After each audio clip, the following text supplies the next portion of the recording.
In 1995, after the collapse of the bank, it was called the wake-up call that nobody will ever forget. But the history since that time is that there's been disaster after disaster, and it is because of complacency. People, when the markets, you have bear markets, bull markets, good times, bad times, and people forget what happened in the past, and they get catapulted along with the markets, the speed, the complexity, the innovation that's there, and they're focusing on the next way to make money, and people don't pay enough attention to what happened in the past, and they do get complacent. The controls aren't as good as they should be.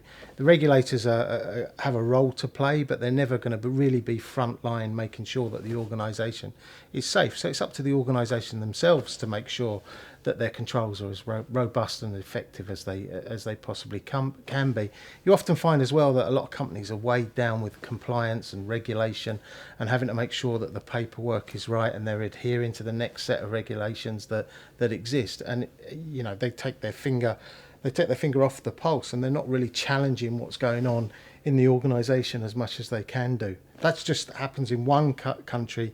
If you then go cross-border, you've got different regulations in different locations, and you often find that when there is a scandal, it happens in a subsidiary of the bank in a remote location, and people aren't as switched on as they should be.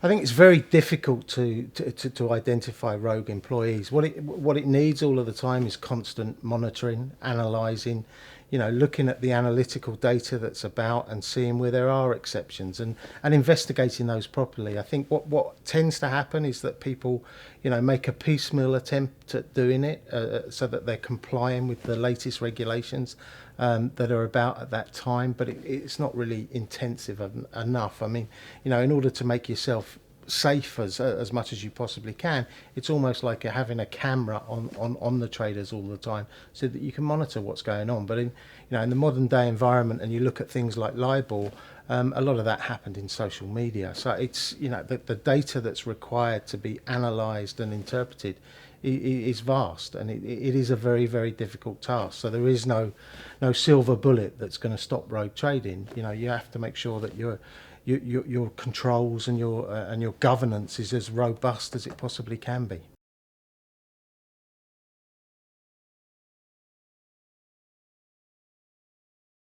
Corporations are definitely paying more attention to risk management and risk management controls, but the problem is, if you just throw people at the problem, it doesn't solve it. You need good quality individuals who are in the right places, asking the right questions, pushing and probing in the right part of the organisation, and challenging it and making sure that they interrogate and they investigate appropriately. If you want a risk intelligent company, or a risk safe company, you need risk intelligent people. And that's not just throwing, as is seen in the modern environment. You have a problem we won't mention any particular bank, but you have a problem at a major international bank, and what they'll do is they'll throw a lot of people at the problem and try to solve it that way. And that's not necessarily the best way to go. It's about extracting the relevant data and using it in the most appropriate way. So it's a blend of technology and people, but it all has to be quality, high quality. If you're just trying to use the same people and upgrading them, giving them try to upskill them, that's not the way to go.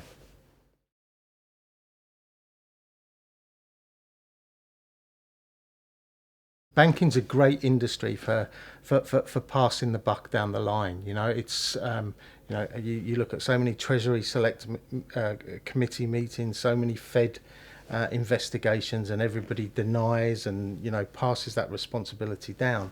But the buck has to stop somewhere, and it stops at the top of the organisation, and it's about culture, conduct, and ethics. If and those the culture, the conduct, and the ethics, they are determined by the person at the top. It needs to be a consistent, coherent policy that exists within the organisation, and it can't be one particular approach for somebody who works in trading, another approach for somebody who works in treasury. It does need to be consistent and coherent, and it's now described as conduct risk. Now, conduct risk is exactly the same as what I did 20 years ago, as everything that's happened in the industry, and it's getting a lot of a focus right now because the regulators have decided that that's what they should be looking at and making sure that the banks are complying with.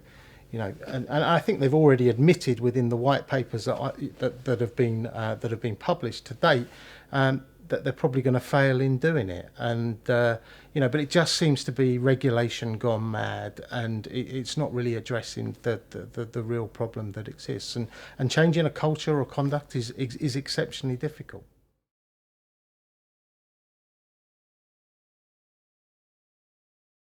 Anybody who's making a lot of money within any organisation, I suppose, is catapulted into a position where they're admired, they're revered, and they get into a situation sometimes where people don't like challenging them, and that can't exist within an organisation.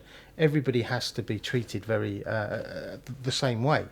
I mean, I was the star trader at Barings at the time. I was responsible for making the most amount of money. I was the outlier on every metric that you could measure, be that the number of trades, the profits that I was reporting, the margin that was required, and that catapulted me to a position where people did certainly admired, because they believed the story. But what that did at the same time is it meant they really didn't push the questions, because they didn't want to rock the boat of the guy who was making all of the money at that particular moment. And that meant that I wasn't challenged the way that I should have been during that period, and that ultimately led to the collapse of the bank.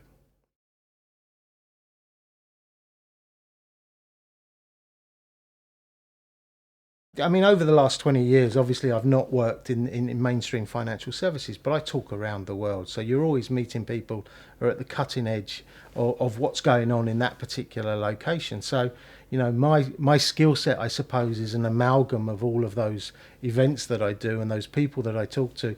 And, I'm not the pariah that some people may think in financial markets. The introductions and the talks that I do are at a level where you are always being allowed access to information that tells you exactly what's going on in that location, and it's an amalgam of all of that. And obviously, I still watch Bloomberg or Reuters and see what's going on, and it doesn't.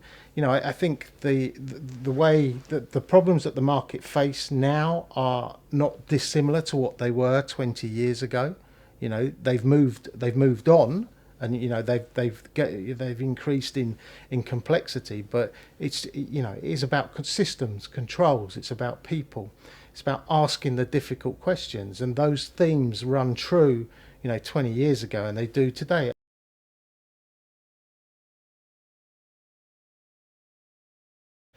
I think the first after dinner that I was asked to do was at the British Medical Association. I think it could have been for Virgin. I don't remember totally, to be honest with you. But I would have described myself as quite introvert up until that time. Certainly wasn't extrovert. I kept my feelings and what was happening to me very, very much to myself.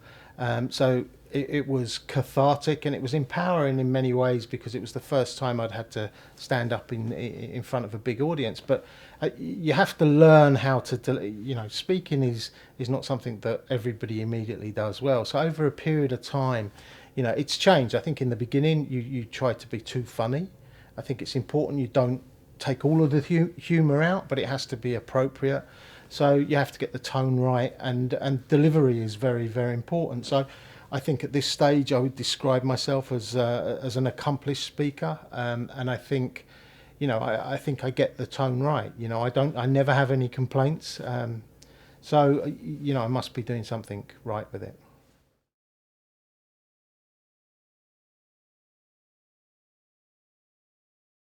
The takeaway messages from my talk are all very different. From a personal perspective, I made a lot of mistakes, and I never asked questions. I never asked for help. I wasn't a great communicator, and all of those things have needed to improve in my own life. But anybody embarking on a career, whether it's banking, insurance, or absolutely any career, you shouldn't be scared to asking questions and asking for help and advice. Because if I had asked for help and advice 20 years ago or 23 years ago, at the start of when things started to go wrong at Barings in Singapore, the story would have been very different, because I was surrounded by people that could help me. But being as young as I was, I thought I could cope, and ultimately couldn't. And people shouldn't be. If you create an organisation where people are scared of making mistakes, they will hide them, and that shouldn't be allowed to happen either. And obviously I came through from an organisational perspective. You're looking at the systems, the controls, the quality of the people, improving the communication, improving the conduct and the culture within the organisation. And I talk about those at a great length as well. But there were times in Singapore when I was in prison in Singapore, where you really feel like ending it because you just don't know how you're going to survive. But we all have that strength, and so if some people who are suffering difficult times at that particular moment in their life are see some sort of strength or gain some strength from what I managed to overcome, then I think that's hugely positive as well. So I think the takeaways are are very varied, and there's a good number of them.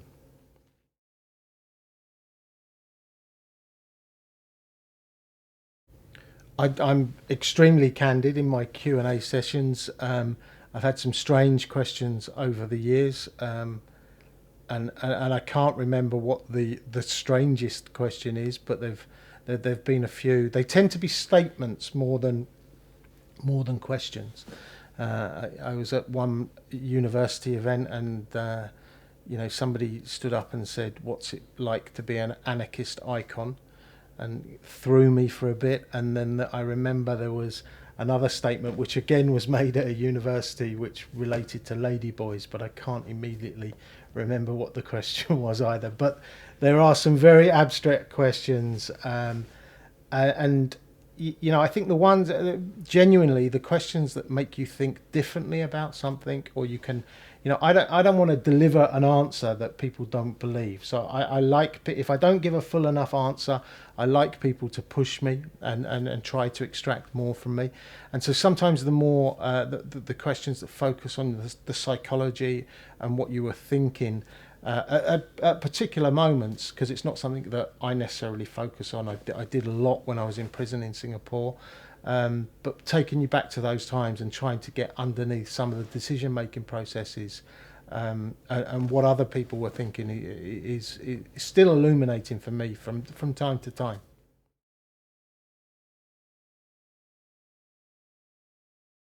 I think the value in me talking at an event is that you're looking at, there's lots of different things, but you're not scared of your mistakes. And I think sometimes it's almost as if it's the when you have Nick Leeson speaking at an event where it's based on system security or governance, I think sometimes you're almost giving out the opposite message in terms of we're not scared of things like this because we're good enough to overcome it. So it's I think there are I'm not scared to talk about mistakes. I do focus into a lot of thought process that I went through during that time, and why I made some of the decisions that I made, and what I should have done, because I've had an awful lot of time to think about it. And I think there's some very, very important key messages that get passed over to people in the organ.